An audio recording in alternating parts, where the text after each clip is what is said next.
Hello, everybody. Today we are going to be talking about probably the most interesting and most, I guess, contentious versus matchup in JoJo's Bizarre Adventure, that being Jotaro versus Diavolo. Now, there is a lot to go on about this matchup, and through my research, I have seen numerous people going on Jotaro's side and numerous people going on Diavolo's side. So, they're both parties have a lot of supporters behind them and a lot of evidence as to either or character possibly winning this fight. So today I'm just going to be going over this video, giving these characters their, I guess, best feats possible, and going over what they can do, and I will leave it up to your guys' opinions or interpretations as to who would win this matchup. Now, before we do really delve into Jotaro versus Diavolo, I think it is very important to talk about a character that both Jotaro and Diavolo scale to, and this character being Jean-Pierre Polnareff. Now, Jean-Pierre Polnareff in early showings in Part 3 was shown intercepting a beam of light and cutting it, which would easily give him light speed in terms of attack potency, terms of attack speed, and maybe travel speed with the stand if you want to argue he had to go there in the first place. But that's basically just saying that like his attack speed's at least light level, which is very impressive. And he was even shown piercing through Dio's head, and shortly after, Jotaro was shown doing the same, which kind of makes some weirdly relative, as in both characters can damage Dio, and Dio is a very strong guy within the JoJo community or series, and in general, and the community sees him as like a top dog. So it's very impressive to be able to hurt Dio. So yeah, both Jotaro and Diavolo should be able to scale to Polnareff with both of these feats, as in, if you replace either of them with Polnareff in these situations, they should be able to do the same, if not better, just in general, which does make sense. Now that I guess we have the baseline, we can go into Jotaro first. Jotaro is a lot more simple when it comes to what he can do. He punches really hard, is very precise, and is very fast. With some guidebooks saying that he can move faster than light, which just supports him scaling to and above Polnareff, who is we've determined is light speed due to his feet. So I guess it's just good to have some extra confirmation there. And Jotaro can destroy surfaces that are harder than diamonds rather casually, as he's shown obliterating an entire mouthful of hard as diamond teeth, which is very impressive, as in he didn't really seem too tired from it at all. And in the OVA, Jotaro with Star Platinum is shown chucking building tops, or the tops of buildings, which is a pretty impressive feat. And obviously, Jotaro has defeated Dio, so he would scale to Dio and above him. And Dio's, again, very strong. Being able, you can calc them to be at around like townish level in terms of like attack potency for both Dio and therefore Jotaro, which is very interesting. And Jotaro's main strongest ability, being able to stop time for a maximum up to 5 seconds, or at least that was shown to be his peak. So he can stop time for, let's say, at max 5 seconds. That is very impressive and very strong.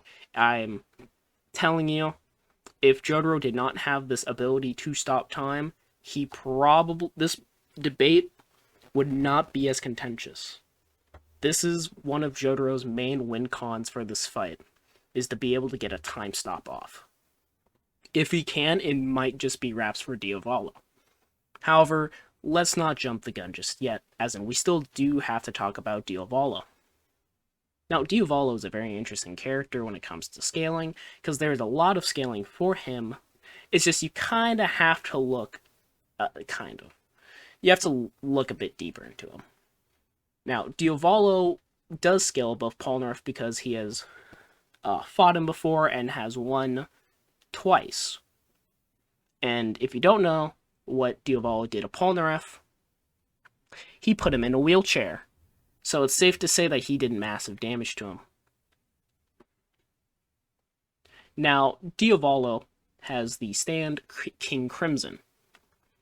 And King Crimson, to keep it short, there's a bunch of videos out on this explaining how King Crimson works, because a lot of people are confused. Just to put it simple, he can skip points in time.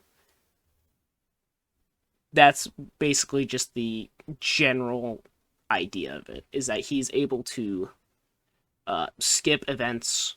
However, the results of those events still happen, it's just that he is unaffected by them. And this ability by itself wouldn't be too good. However, he does have a second ability, which is named Epitaph. Epitaph is able to look into the future up to 10 seconds. Pairing this with the ability to skip time, Diavolo is basically like a cheat card at this point, where he's able to look into the future. If there's not a very favorable outcome, he can use King Crimson to skip over that outcome and put himself into a better position. Now, going over some... So, that's basically just the gist of it. Now, let's go over to more of the better feats.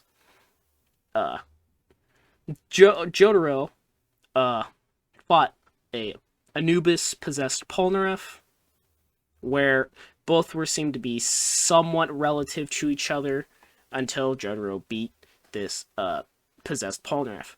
Granted, this is before he gets the ability to stop time. However, it's shown that this is just showing that Polnareff is at least relative to Jotaro without time stop, which is still very impressive. And Diavolo put a stronger Polnareff that fought this Jotaro in a wheelchair. And during their rematch, there's something actually very interesting that I don't think a lot of people talk about, is that Diavolo states, "Such spiritual strength, you have not wasted away one bit," implying that that Polnareff hasn't gotten any weaker ever since being put in the wheelchair. However, Diavolo then goes on to say, "And it seems you have even learned," which implies that Polnareff in this wheelchair is actually stronger than the Polnareff that, like, pierced Dio's head, or the one that chopped the beam of light. So Diavolo is still beating an even stronger Polnareff that Jotaro fought, which is very interesting and does get you thinking a lot about that. However, that's just not it. There is also a bunch more interesting Diavolo scaling. During Part 5, when Polnareff is contacting the Part 5 gang, he tells them about the arrow and how to unlock Requiem. And he states specifically that using the power of the arrow is the only way to defeat King Crimson, therefore Diavolo. Now, there are two interpretations that you can go with this statement. One interpretation is that he's just saying, well, anything that you guys can do right now, like just talking about the Part 5 group, can't defeat him without Requiem, which is a fair interpretation. However, there's also another valid interpretation, how, since it's Polnareff stating it, that the only way to defeat King Crimson was with the Requiem, is that not even he thinks that Jotaro with Star Platinum could defeat King Crimson. which, if you go with that interpretation, is very insane. You're basically giving Diavolo the narrative point at that rate, which is very insane if you do accept that line of scaling. And one more bit of contentious scaling for Diavolo is that with his ability Epitaph, he's able to see into the future, which is fated to happen. It's shown numerous times that nothing can stop what Epitaph shows from occurring. And we see a very interesting frame when he's fighting Giorno, when he unlocks Gold Experience Requiem, where it shows Diavolo literally punching through Giorno and Gold Experience Requiem.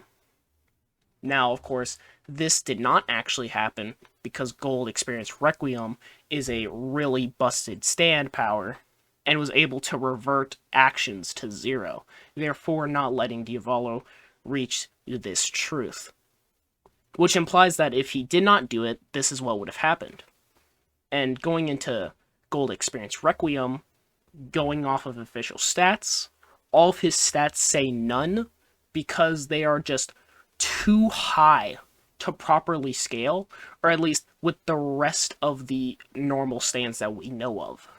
So Diavolo is, if you grant him this feat, he's punching through someone who has a defense way higher than Dio, way higher than Polnareff, way higher than Jotaro, way higher than almost any other future stand imaginable.